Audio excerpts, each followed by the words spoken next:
इतनी छोटी सी एक्टिविटी और इतने सारे बेनिफिट्स, आपने सोचा भी नहीं होगा कि इस छोटी सी एक्टिविटी के इतने सारे बेनिफिट्स कैसे हो सकते हैं।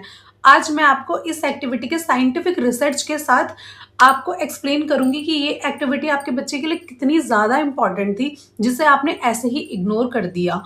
सो welcome back, my name is Aarti और हम अपनी वीडियो को कंटिन्यू करते हैं और वीडियो के एंड तक आप भी ये एक्टिविटी कराने पे मजबूर हो जाएंगे अपने बच्चे को। इस एक्टिविटी का नाम है विजुअल डिस्क्रिमिनेशन। इससे रीडिंग, राइटिंग, मैथ्स, अटेंशन सब इंक्रीज हो सकता है। पैटर्न को एनालाइज करना, रिपीटेटेड पैटर्न को एनालाइज कर सकते हैं बच्चे बहुत ही इजीली, और उनकी जो रीडिंग स्पीड है वो भी बढ़ सकती है। अब आप सोचेंगे कि एक सिंपल सी एक्टिविटी, इससे रीडिंग की स्पीड कैसे बढ़ेगी। हमने तो सिंपल कुछ दालें दी हैं बच्चों को, जो कि उसको अलग अलग कलर की दालों को सेग्रीगेट करना है, अलग अलग डिस्क्रिमिनेट करना है, तो इससे रीडिंग स्पीड कैसे तेज होगी।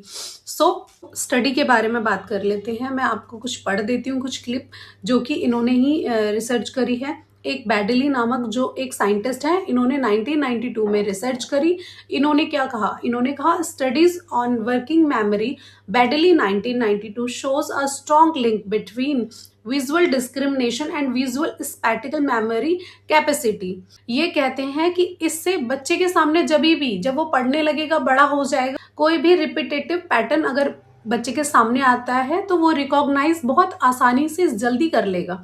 जैसे रीडिंग में कैसे बेनिफिट करेगा, रीडिंग में ऐसे एक्टिविटी, छोटी सी एक्टिविटी है, आप दाल अलग अलग करा रहे हो या आप पैटर्न्स अलग अलग करा रहे हो, सर्कल के कलर्स अलग अलग सेग्रीगेट करा रहे हो, बच्चे से डिफ्रेंशिएट करा रहे हो अलग अलग बोल्स में। आपने जो एक्टिविटी, आप इमेजेस आप देख ही रहे हैं, तो इससे ये होगा कि बच्चा जब भी रिपीटेटिव कोई भी पैटर्न उसके सामने आता है, वो अच्छे से एनालाइज कर लेगा कि यार ये नहीं है, ये है। उसने अपने दिमाग को पहले ही ट्रेन कर लिया। अब जब बच्चा पढ़ने लगेगा तो आपने देखा होगा पी और क्यू, पी ऐसे बनता है और क्यू मैं साइड में लगा दूंगी अगर किसी को नहीं पता तो। पी और क्यू सेम सेम लगता है, बस एक का मुंह आगे को होता है, एक का पीछे को होता है। बी और डी, स्मॉल लेटर का बी और स्मॉल लेटर का डी, बच्चे इसको 4th 5th क्लास तक भी गलत लिखते हैं, जबकि वो इतने साल से स्कूल जा रहे हैं, पढ़ रहे हैं। ये विजुअल डिस्क्रिमिनेशन नहीं कर पा रहे हैं ये बच्चे, और ये इनहेंस करता है फोकस एंड अटेंशन। फोकस और अटेंशन कैसे इनहेंस किया इसने, आपने चीजें दी, जैसे कि आप साइड में इमेज में देख रहे हैं, आपने कुछ चीजें अलग अलग करने के लिए दी, बच्चे ने बिना फोकस करे वो ऑब्जर्व नहीं करेगा।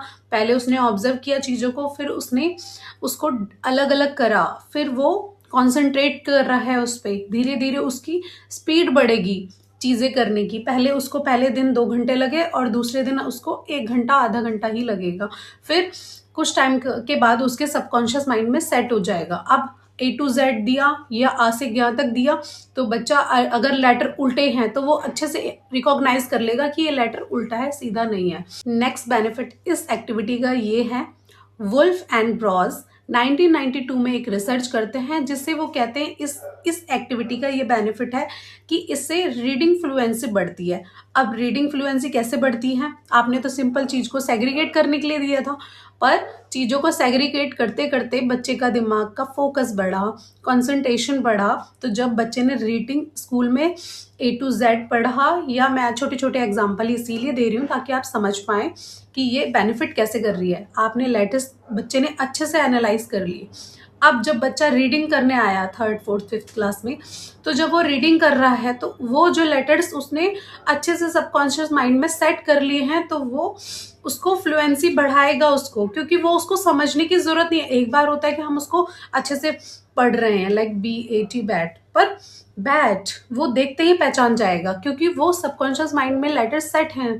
तो मैथमेटिकली बेनिफिट 2009 में कैलमेट एंड शरामा नाम के कोई साइंटिस्ट थे, इन्होंने रिसर्च किया, तो बोला कि ये एक्टिविटी से विजुअल डिस्क्रिमिनेशन, ये एक्टिविटी जो हम करा रहे हैं बच्चे से, इससे बच्चा शेप अच्छे से एनालाइज कर सकता है, पैटर्न एनालाइज कर सकता है, वेट एंड क्वांटिटी, जैसे कौन सा भारी है और कौन सा कम है, मतलब क्वांटिटी में कम है, लेस है, ये भी बच्चा अच्छे से रिकॉग्नाइज कर लेता है। नेक्स्ट, पीडियाट्रिक OT की रिसर्च ये कहती है विजुअल डिस्क्रिमिनेशन के बारे में कि ये आइटम को फाइंड करने में, फाइंडिंग आइटम इन क्लटर, जो क्लटर है, क्लटर मतलब खराब कूड़ा कबाड़ का सामान है। जैसे आपने झाड़ू लगाया और बहुत सारा कूड़ा इकट्ठा हो गया, तो उसमें से जो इम्पोर्टेंट चीज़ है या बच्चे के मतलब की कोई चीज़ है, तो वो हम बच्चा बहुत जल्दी एनालाइज कर लेगा कि क्या हमारे काम का है और क्या क्लटर है।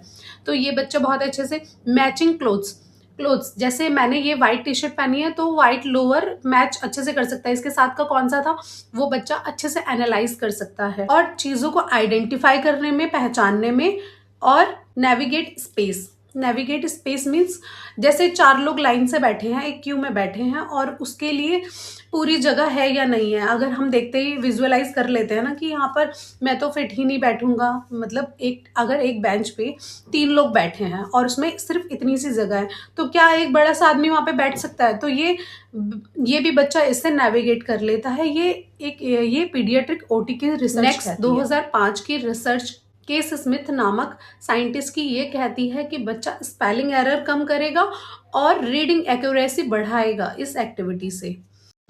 नेक्स्ट बेनिफिट है, इससे स्ट्रेंथ मिलती है आई एंड हैंड कोऑर्डिनेशन को।